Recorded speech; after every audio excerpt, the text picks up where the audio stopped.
Unfortunately, we got budget hearings upstairs, and we were caught up in those. The chief will get his treatment tomorrow.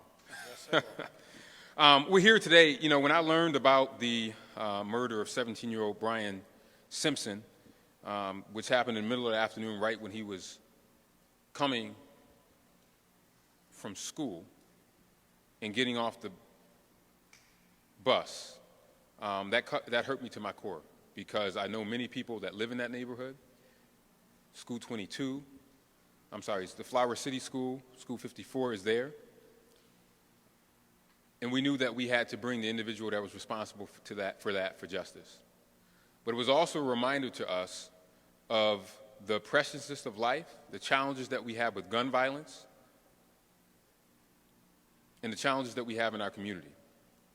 And I see many folks from the U.S. Marshals that are here that were instrumental in bringing the perpetrator of this heinous crime to justice. And I want to thank them for their partnership and leadership that they've had with the Rochester Police Department, the Monroe County Sheriffs, and the New York State Police.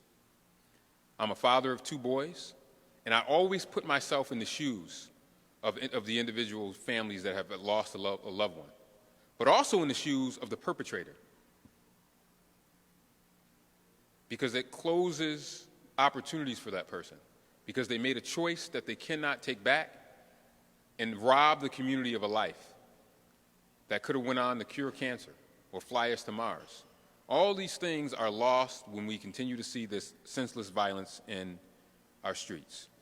I want to have the chief, I'm going to turn it over to the chief and have him come talk about the particulars of this case, and then he will turn it over to Sheriff Baxter, and then we'll come back and take some questions. But we are happy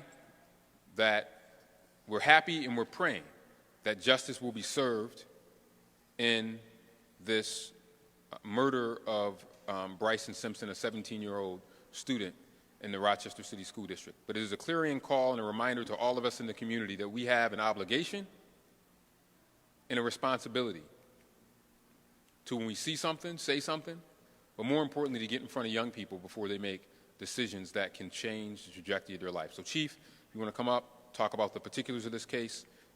Again, I want to thank all of our partnerships. You know, we talk about partners.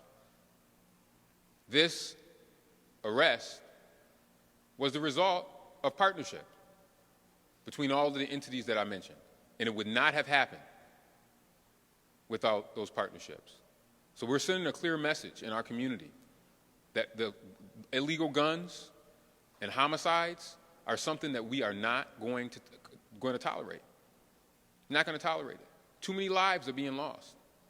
But we're just not going to sit down and say we're not going to tolerate it. We're going to actually work together to try to transform it and make sure that we change it. And that is what you see around here. The men and women in uniform working together to do this, along with the community. We can have all the intelligence in the world, but if we don't have that community cooperation, nothing will change. So Chief Smith, followed by the sheriff, and then we'll take any other questions that folks may have. Thank you, Mayor. I have the media release in front of me for the arrest. I'm not going to read the whole document to you. It was sent out Friday night, so you should have it. You know, Friday night at about 11 o'clock, my phone rang, and it was our Marshal, Charles Salina, calling to let me know that we had Mr. Floyd in custody. About 60 seconds after they had him in custody, actually, because this has been such a big priority for us. So I just want to, again, thank the Marshals Task Force, our partnership with the state police and the sheriffs. You know, we've been seeing it in the news, we've been seeing it all over. You know, sheriff's presence on Garson Avenue over the weekend, state police presence, different locations in the city. So, you know, it's working. We are going to continue to work together. And, you know, my message is this: if you're going to hurt someone or murder someone in the city of Rochester, you know, Captain Umbrino and his team are relentless in working in combination with the marshals and our partners. You will be arrested and you will be prosecuted. But we also need to remember that by the time it gets to us, it's too late. One life lost, one life ruined. We need to get to a point where this doesn't come on our table at all. Because as I've said many, many times, arresting our way out of this problem is not the way we're going to get out of this situation. But I want to, again, thank everyone. And, we are 1 week into our initiative, our anti-violence initiative with the state police and the sheriff's office. I can't thank them enough, and we already are starting to see some differences. So thank you, and I'm going to hand it over to the sheriff. Thank you, Mayor, and thank you, Chief. Two things come to mind when this arrest was made. One, we had a press conference a couple weeks ago. Our intel showed that this kid wasn't only running from us, but was being helped in the community. On the other side of that, a lot of our information comes from the community that these apprehensions are made by. So, it's so important that we work together with the community. But more importantly, I think the Chief nailed it. This Marshals Task Force is prolific. This Marshal Task Force is grabbing people with guns, grabbing people wanted for homicides, grabbing people wanted for shootings all over the state, if not all over the country. And it's not for the tenacity of those men and women, but I want to illustrate the importance of their job, but also the danger of their job. They are going after known shooters for a living. They are chasing people over fences at night, grabbing people that are wanted, know they're wanted, possess guns, already been arrested multiple times for guns. How many CPW second arrests, warrant arrests are they making? That's a person that had a gun, didn't come back to court, and they got to go get them again. It's dangerous business that they're doing for a living. And they're doing it on behalf of this community because the community is suffering right now.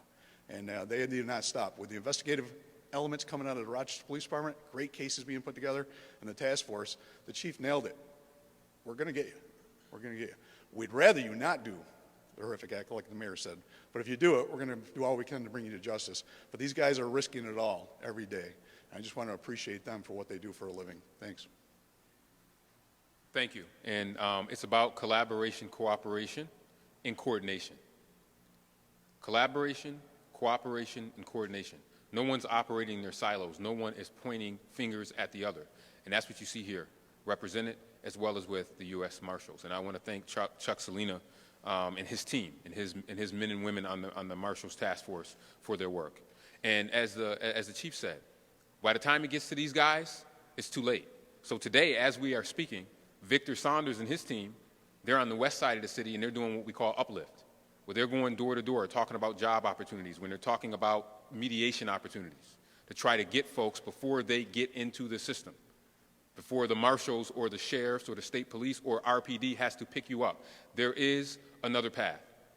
There is another path. Again, I want to offer my heartfelt condolences to the Simpson family that lost a 17-year-old child for nonsense.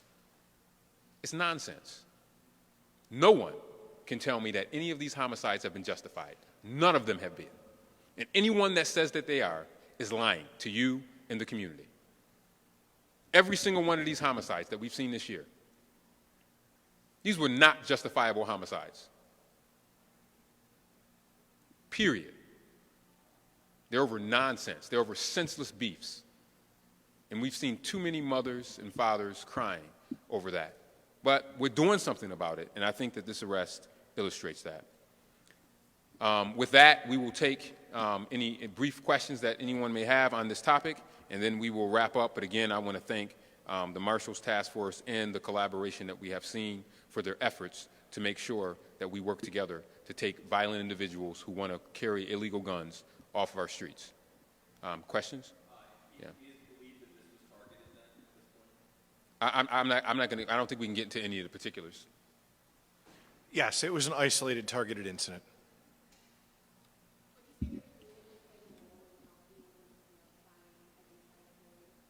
I think the community always plays a role in all these things.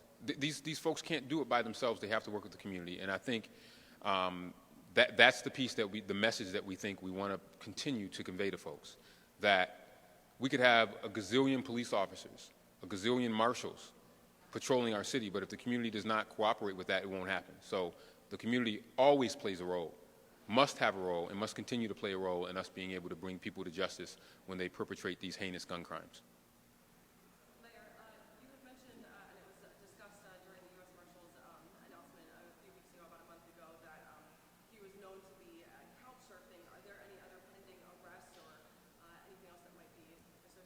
I'll turn that over to RPD. The investigation is still continuing, so I'm not going to comment either way on that.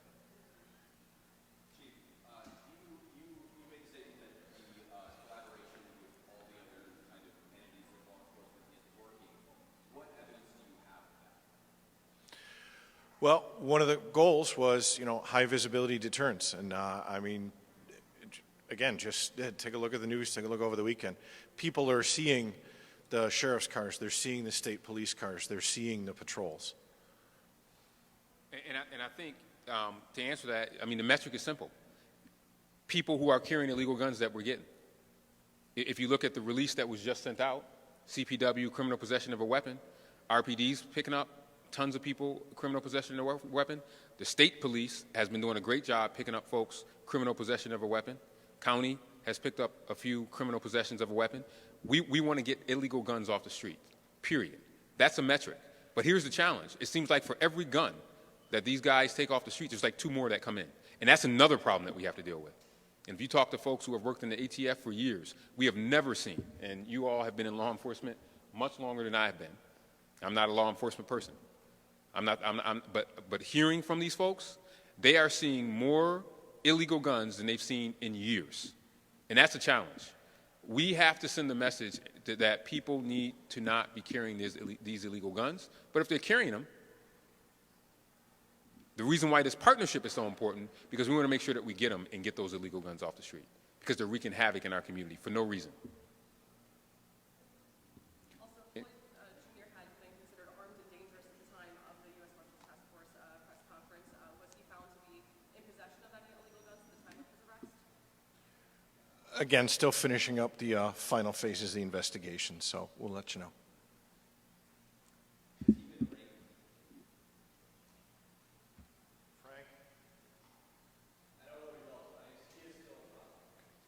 He is still in custody. I think he was supposed to be arraigned tomorrow, but I'm not sure. Any other questions?